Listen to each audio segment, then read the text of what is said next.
Just as Jesus and Moses sought to restore Abrahamic monotheism, so too did Muhammad. Muslims believe that God sent Muhammad as the final prophet to bring people back to the one true religion, which involves the presenting this.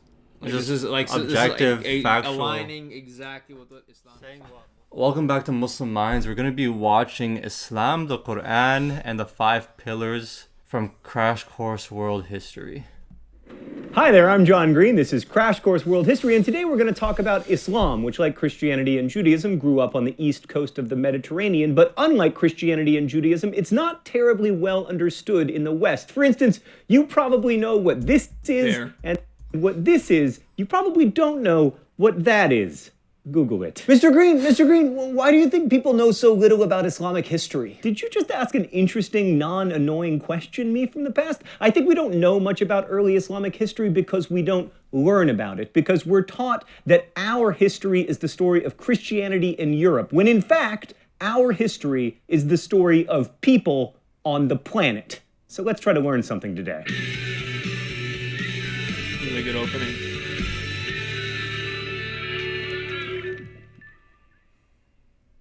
So in less than 200 years, Islam went from not existing to being the religious and political organizing principle of one of the largest empires in the world. And that story begins in the 7th century CE when the angel Gabriel appeared to Muhammad, a 40-ish guy who made his living as a caravan trader, and told him to begin reciting the word of God. Initially, this freaked Muhammad out, as, you know, it would, but then his wife and a couple other people encouraged him, and slowly he came to accept the mantle of prophet. A few things to know about the world Islam. Already, John Green is presenting Islam in an unbiased way and like dismissing the typical, attacks that non-Muslims, ignorant people would have on Islam. Yeah. He's presenting it, you would be freaked out if an angel talked to you. The amount of times people have said, oh, your prophet was scared. He's possessed. An angel, like the likes of Gabriel, descends on you on top of a mountain in the middle of the night. And you're completely alone. Is that not? And I mean, we've seen those like depictions of biblically accurate angels, right? So I mean, if it was anything like that kind of experience, I would be pretty terrified too. Yeah. And if anything, that actually shows a very genuine He's a human. Honesty, the problem right? with Islam is a human. He would be scared too. Yeah, instead of our tradition saying like, the prophet marched down the mountain, like, I met an angel. No, he is saying, I went to my wife and I needed to confide in her because I was terrified. And also another point. We don't learn about Islam, like he said, because we learn from a very biased Christian view in the United States or the West. But Islam had a major role in where we are today. Yeah. So.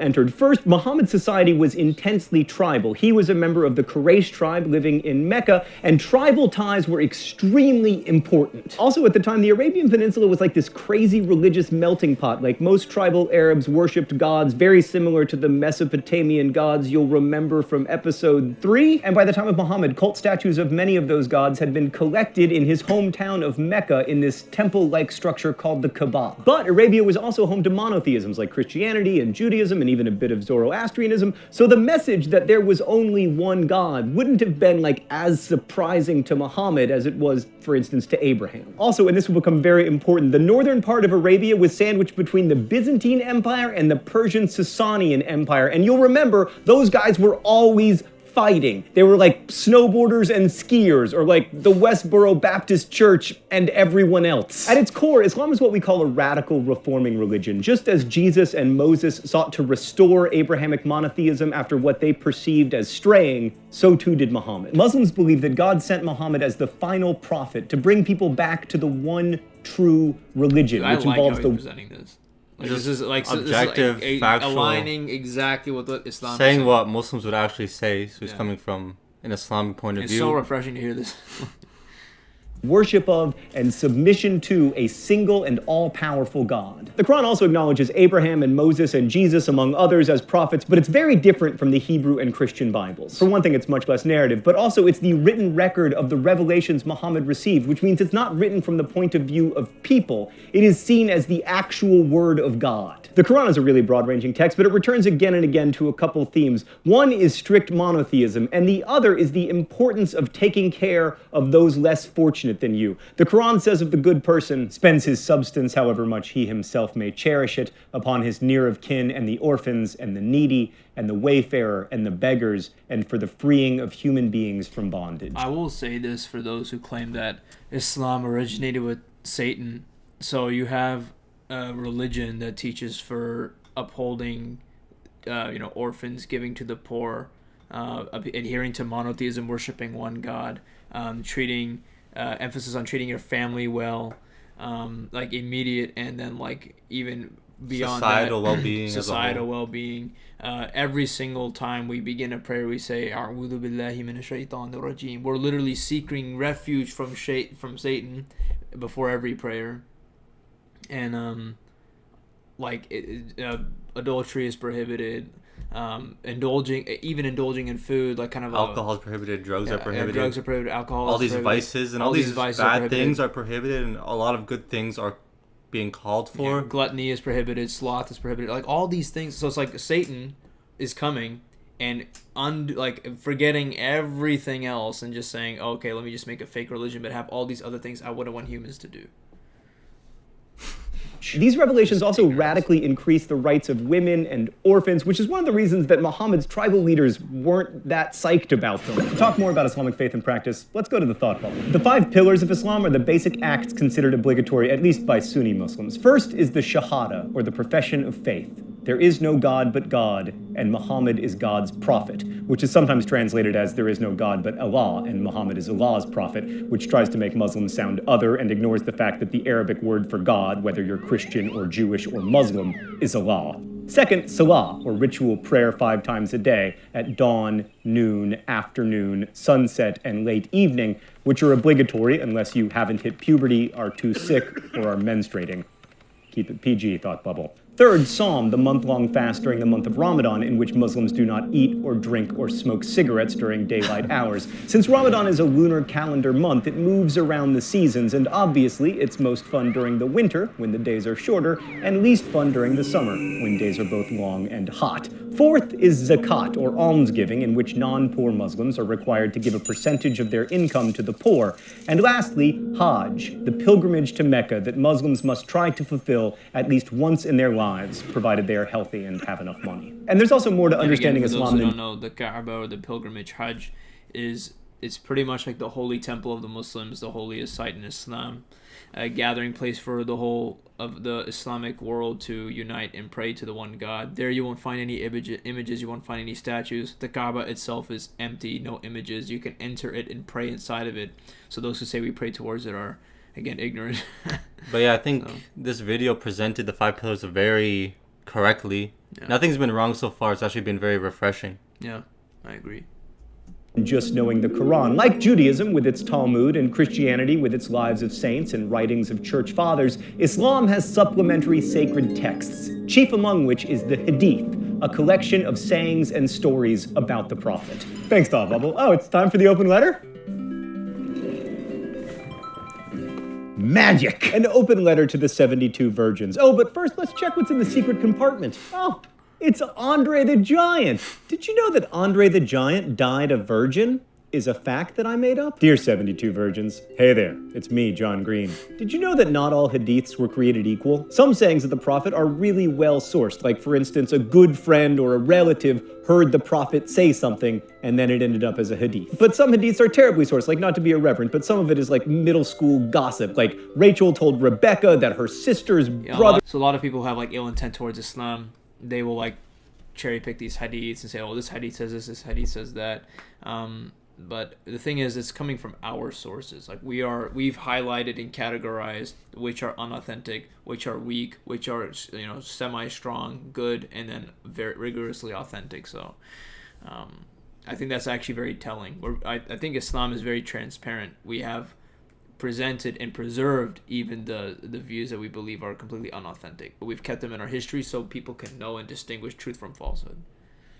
Brother's friend kissed Justin Bieber on the face. And the vast majority of Muslims don't treat terribly sourced hadiths as scripture. And the idea that you go to heaven and get 72 virgins is not in the Quran. It's in a terribly sourced hadith. So it is my great regret to inform you, 72 virgins, that in the eyes of almost all Muslims, you do not exist. Best wishes, John Green. One more thing about Islam. Like Christianity and Judaism, it has a body of law. You might have heard of it. It's called Sharia. Although we tend to think of Sharia as a single set of laws that all Muslims follow, that's ridiculous. There are numerous competing ideas about Sharia, just as there are within any legal tradition. So people who embraced this worldview were called Muslims because they submitted to the will of God, and they became part of the Ummah, or community of believers. This would be a good moment for an Uma Thurman joke, but sadly, she is no longer famous. I'm sorry if you're watching this, Uma Thurman. Being part of the Ummah trumped all other ties, including tribal ties, which got Muhammad into some trouble and brings us, at last, back to history. So as Muhammad's following in Mecca grew, the Ummah aroused the suspicion of the most powerful tribe in Mecca, the Quraysh. And it didn't matter that Muhammad himself was born into the Quraysh tribe, because he wouldn't shut up about how there was only one God, which was really bad news to the Quraysh tribe, because they managed the pilgrimage trade in Mecca. And if all those gods were false, it would be a disaster economically. Although, come to think of it, in the end, the Meccan pilgrimage business turned out just fine. So the Quraysh forced Muhammad and his followers out of Mecca in 622 CE, and they headed to Yathrib, also known as Medina. This journey, also known as the Hijrah, is so important that it marks year 0 in the Islamic calendar. In Medina. So another thing, just like proving that the Prophet Muhammad ﷺ is a true prophet, is he didn't do it for any worldly gain. There's no gain for him to go against his whole family to destroy, Mecca economically, because they're profiting based on, polytheistic, worshipping in the Kaaba. So there was absolutely zero worldly benefit for the Prophet Muhammad ﷺ to bring this message. So that's why we believe it was a pure message. It is authentic. There's absolutely no power or gain in a worldly way that the Prophet Muhammad ﷺ gained at all. There is nothing at all. He lived a very lowly life, you can say. Because he was a prophet, he was not able to get money from people. He wouldn't receive donations. There's a hadith where the Prophet ﷺ, we know he never ate fresh bread. Any bread he ate was stale. So our lives we live nowadays is like infinitely better than that life. So people that are saying, oh, it's demonic, he wanted to gain power. He was arrogant, lust for power. It doesn't make any sense. It doesn't make any sense why any human would make that up if you want some human gain in this world. Yeah, so the Prophet Muhammad ﷺ, he came from a high status tribe, high status family. When he started beginning his preachings of Islam, his greatest enemies of the Quraysh said, listen, look, since you have somewhat of a small following, but you are kind of causing a scene in Mecca, we will give you women, we'll give you gold, we'll give you everything. And he refused all of it, even status. Yeah, they said, we'll make you a king. And then after this, for 20 plus years, he's going through persecution, exiled from his home, sleeping in like a house made out of dried mud or clay bricks. He's lost several relatives and his closest companions. Many of them have died in several battles. Like Hamza said, never eating like just, really luxurious food. There was no real worldly gain he got from it from the moment he began his prophethood until the moment that he died. Yeah. So there is, to the point where you'd say, okay, but he had a great following. A lot of people liked him. People who came into the Islamic community at that time, and they would try to find who is Muhammad sallallahu alaihi wasallam. They wouldn't even be able to identify who he is amongst his companions all sitting on the floor, because he didn't even give himself like kind of like a pedestal, or like he didn't denote his position in a sense where you could tell that he's like the head honcho because of his humbleness. So they would not even be able to tell. They would ask, the visitor would be, who is Muhammad sallallahu alaihi wasallam? And then the companions would say, no, this right here, this is the prophet, right? So I think if you study from even a secular, unbiased view of the Islamic history, you can quickly find that the Prophet Muhammad ﷺ had little to no material or world gain from his claim to prophethood. And he had distinguishing character, which is why secular people put him as the best influential person to ever live in the world. Yeah, like it's undeniable. There's a consensus among the kind of the uniqueness and the success and the kind of the character effect, of the Prophet. Yeah, the effect that the Prophet Muhammad ﷺ had on the world, whether you believe in Islam or not, the effect that this one man had in the desert, he expanded to like every single place on the earth, basically. So yeah. Deen, Muhammad severed the religion's ties to Judaism, turning the focus of prayer away from Jerusalem to Mecca. Also in Medina, the Islamic community started to look a lot more like a small empire than like a church. Like, Jesus never had a country to run, but Muhammad did almost from the beginning, and in addition to being an important prophet, he was a good general. And in 630, the Islamic community took back Mecca. They destroyed all those idols in the Kaaba, and soon Islam was as powerful a political force in the region as it was a religious one. And it's because the political and religious coexisted from the beginning that there's no separate tradition of civic and religious law like there is in Christianity and Judaism. So then when Muhammad died in 632 CE, there wasn't a religious... And that's a point of contention that Christians, I think, never think about. There's no political stuff really in Christianity because Jesus or Isa alayhi salam was never a ruler or governor over anything because he was, taken away from the world. But Muhammad sallallahu alaihi wasallam, from very after like 10 years after the Hijrah, he was a leader of a city and a good general, and basically he had to govern the society. If you think so, that's why there's laws and stuff like that, and battles and stuff like that. A lot of different things that don't exist in Christianity because Islam is not just praying 5 times a day. It's a whole lifestyle. It's a whole societal. It's a whole societal system. It's everything encompassed in one deen, one way of life. If you want to look at another figure to kind of fully understand the Prophet Muhammad ﷺ and all the different aspects of his character, you can look at Moses. Moses and the Prophet Muhammad ﷺ are very similar in their kind of position among their societies, what the persecution they went through, and even their message. All of it is like pretty much exactly the same. Their migration, Hijrah, they both had to do that. Exodus. It's very mirroring lives. Yeah, even the wars, all that. Vacuum left behind, Muhammad was the final prophet. The revelation of the Quran would continue to guide the Ummah throughout their lives. But the community did need a political leader, a caliph, and the first caliph was Abu Bakr, Muhammad's father-in-law, who was not without his opponents. Many people wanted Ali, Muhammad's son-in-law, to lead the community, and although he did become the fourth caliph, that initial disagreement, to radically oversimplify because we only have 10 minutes, began the divide between the two major sects of Islam, Sunni and Shia. And even today, Sunni Muslims believe Abu Bakr was rightly elected the first caliph, and Shia... Yeah, and we have a video about the Sunni and Shia split. If you want to look at that, it's a very interesting, Some people try to say that the... Sorry to cut you off, what are you saying?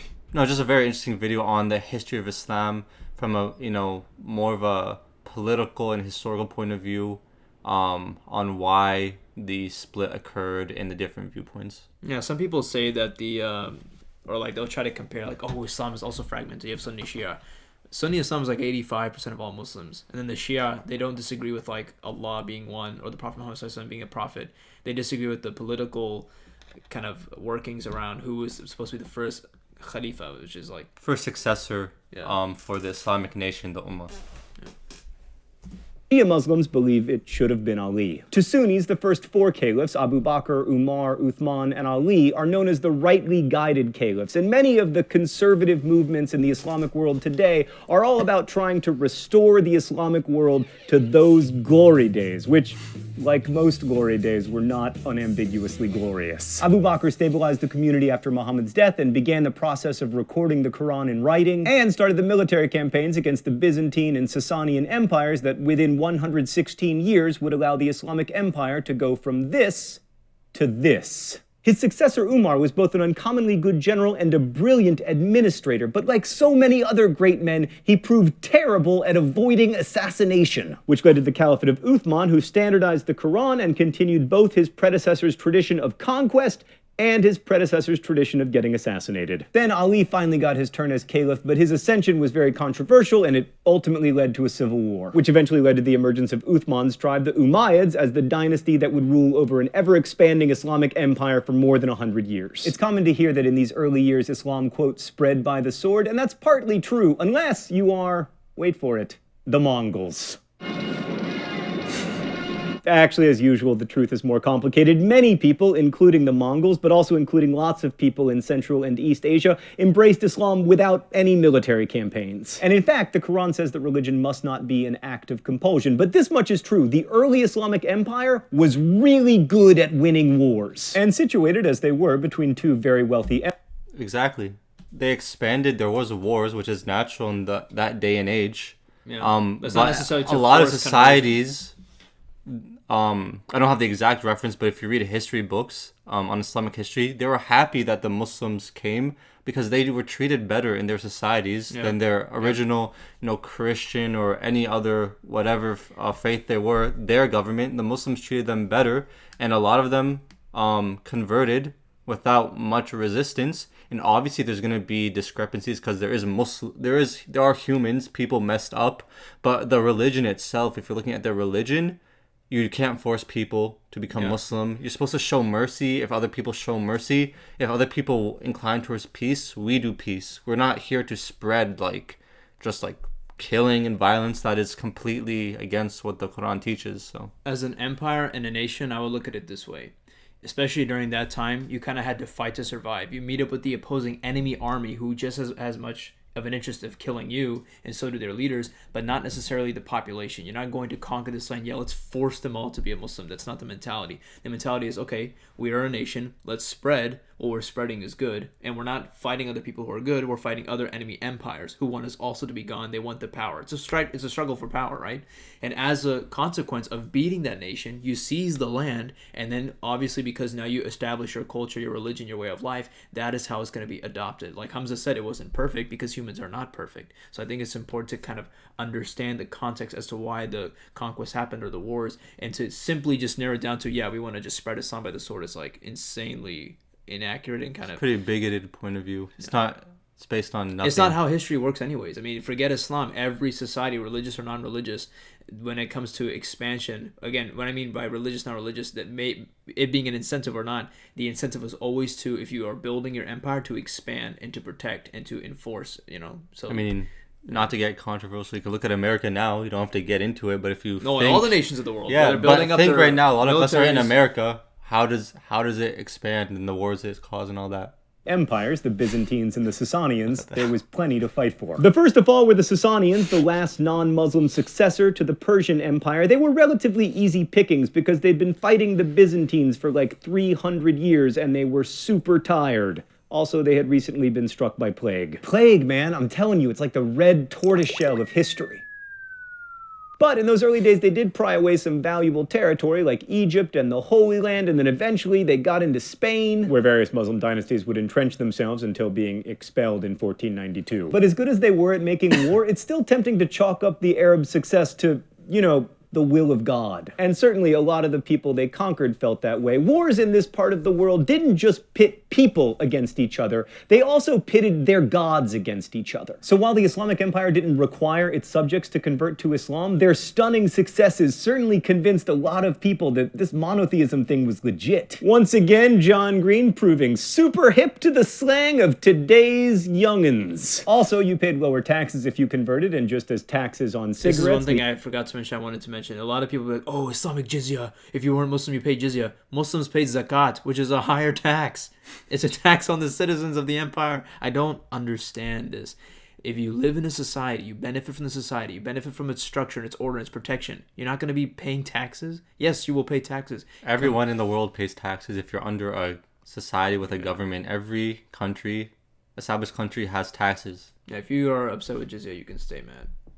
Lead to people not wanting to smoke. Taxes on worshiping your idols lead to people not wanting to worship them anymore. So in a period of time that was, historically speaking, both remarkably recent and remarkably short, a small group of people from an area of the world with no natural resources managed to create one of the great empires of the world and also one of its great religions. And that very fact may be why people of Western European descent remain largely ignorant about this period. Not only were the Muslims great conquerors, they spawned an explosion of trade and learning that lasted hundreds of years. They saved many of the classic texts that form the basis of the so-called Western canon while Europe was ignoring them, and they paved the way for the Renaissance. While it's important to remember that much of the world between Spain and the Indus River wasn't Arabized, most of it was so thoroughly Islamized that these days we can't think of the world we now call the Middle East without thinking of it as Islamic. Like perhaps the greatest testimony to Islam's power to organize people's lives and their communities is that in Egypt, 5 times a day, millions of people turn away from the pyramids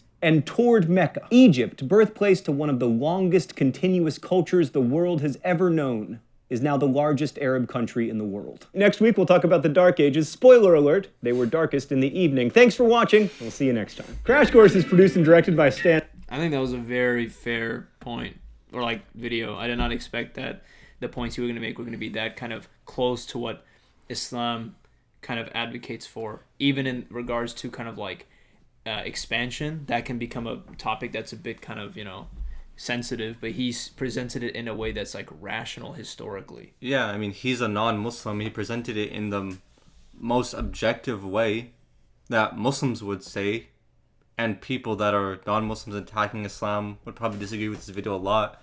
But this is literally the rational, objective view on how Islam was and what Muslims believe, and it was pretty amazing. In just 12 minutes, he put the whole history of Islam, and everything made sense. Like, this is a great overview of what Islam is and how it had an effect over the world. So it was a really great video. And he even catered to the fact that these societies where the Muslims conquered and their overwhelming success and even the treatment of the population kind of garnered this reaction of, oh, this religion must be true, and that's why you see these kind of large conversion rates, right? Yeah. As opposed to like to some like ignoramus who says like, oh no, yeah, definitely it's just the war. I mean, again, look, you have to look at it this way, right? Islam is the second largest religion in the world by like its umbrella, like all the denominations within it is the second largest, and it has the largest sect of any religion, which is Sunni Islam, or largest branch rather In the world, yeah. in the world. I mean, there are over 2 billion Muslims today, millions of Muslims throughout history. If you think like Islam is just like some violent, backwards, twisted, satanic, ridiculous religion, and it's like, then what do you think about so much of human history for the past 1,500 years, like I don't understand how someone could just, I mean, yeah, you could disagree with it, you may not like it, you may whatever, but I don't think Islam has something specifically negative that would make it just like so kind of detestable in comparison to other empires and other religious kind of history, like Christianity, Yeah. for example. I don't see how it earns this kind of badge of kind of negativity. But yeah, like it's modern stuff. Yeah, mainly due to terrorists putting a bad view on Islam when they're like 0.00001%. But not only that, media and Western countries trying to take advantage of those countries and exploit them for their resources. Yeah. So then I think they Like Iraq. demonize and vilify Yeah, those people. exactly. And you basically treat them as non-humans. Like Iraq saying they said there's weapons of mass destruction in Iraq. Completely lie. Everyone. The U.S. knows this itself has agreed it was a lie. Yeah, they just went in for oil, and like Hamza said, to exploit those people, make them look like villains, so it's easier. There's more of a justification to invade them. Just look at World War I, World War II. It's the same story now. You can't be brainwashed by just this like very simple. Oh yeah, they're all terrorists, they're all crazy monsters. Like, if you look at even the politics of the Middle East, how destroyed these countries are after the world wars, right? And the invasions. And you're going to blame that on the religion? No, it's political instability. Wherever there's political instability, people will use whatever to garner power and seize power and cause corruption, right? Whether that be religion, whether that be land, whether that be whatever. If you guys enjoyed this video, maybe you can check out other Crash Course videos. Any recommendations you can leave down in the comments. But yeah, guys. Assalamu alaikum. Wa alaikum salam.